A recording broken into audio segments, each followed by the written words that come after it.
लगातार खास मेहमान हमारे साथ बने हुए हैं और अक्कू जी को मुझे लगता है कि उन्हें भी कोई किस्सा याद आ रहा है। बीच में उन्होंने उंगली भी अपनी उठाई थी, लेकिन जिस तरह से हम देख रहे हैं यहाँ पर अक्कू जी की पूरा देश जिस तरह से उन्हें याद कर रहा है, डॉक्टर मनमोहन सिंह की ये राजनीतिक लेगेसी को जिस तरह से आज सहेजा जा रहा है, एक विनम्र, सरल, सहज, लेकिन साथ ही किस तरह से वो दृढ़ भी थे अपने फैसलों को लेकर। और न्यूक्लियर डील यूएस से होना वो सबसे बड़ा उदाहरण था कि असंभव को भी संभव कर दिखाया।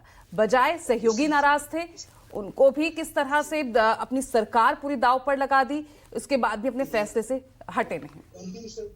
देखिए, जहां तक न्यूक्लियर डील का मामला था तो उस समय बहुत सारे सहयोगी दल उसके विरोध में थे। हाँ। और बहुत सारी विपरीत स्थितियां थी, लेकिन देश के हित के लिए उन्होंने जो उचित समझा वो किया।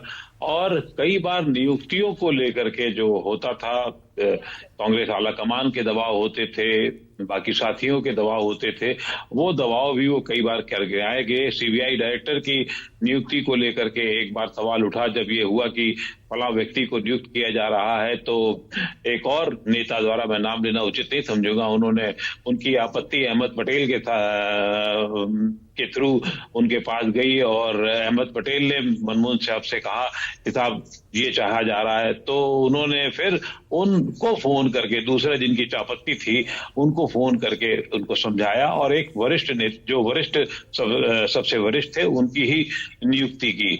तो वो कई बार जहां जो चीजें जरूरत होती थी उनको देखते थे और उसी हिसाब से क्या करते थे। जहां तक विदेश यात्राओं का सवाल है, बड़े रोचक किस्से रहे हैं।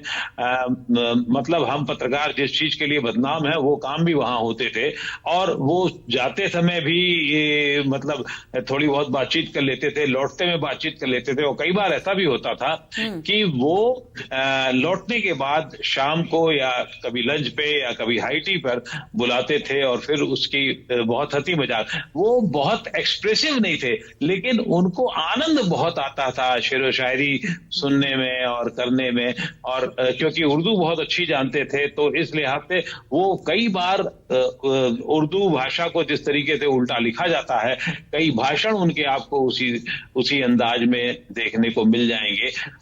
जब आप संसद के पटल पे होते हैं तो देखते हैं कि आप वो उल्टी जब पन्ने पलट रहे होते हैं तो उससे अंदाजा हो जाता है। बहुत सहज थे और शायद वो अकेला वाहिद ऐसा आदमी होगा, नेता होगा, प्रधानमंत्री होगा, जो शायद विपक्षी दलों के जो व्यक्तिगत आमंत्रण होते थे, बच्चों की शादियों के, कुछ और आयोजन, त्योहारों के, उसमें इतना ज्यादा गया होगा। 10 साल में अगर आप गिनती करने बैठेंगे तो मुझे लगता है उसकी संख्या 700-800 होगी।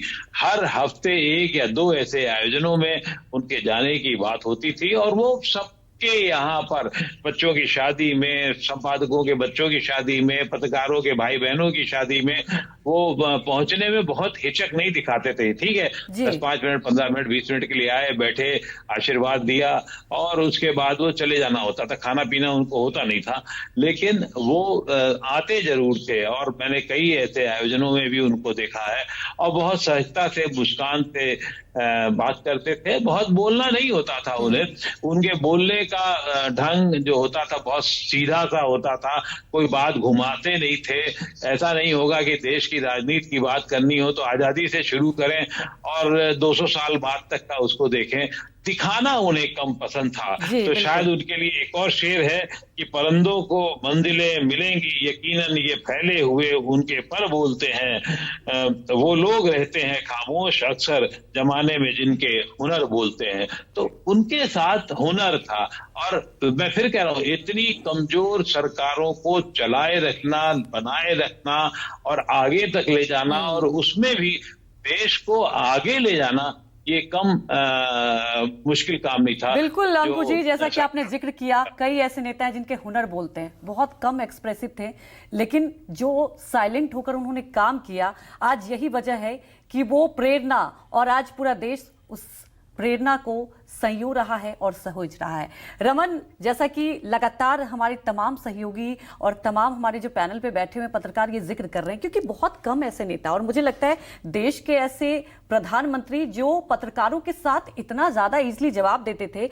वो वक्त भी रहा था जब वो बिल्कुल अंदाजा नहीं था कि उन्हें अचानक रात को फोन आ जाएगा और उन्हें एक बड़ी जिम्मेदारी मिलेगी। उसके बाद भी उस जिम्मेदारी को इतनी सरलता के साथ निभाया उन्होंने। शायद यही वजह है कि इतिहास में हमेशा के लिए उनकी इस प्रेरणा को और जो लगातार उन्होंने सहजता के साथ इस देश को परोसा है, शायद ही कोई भूल सकता है।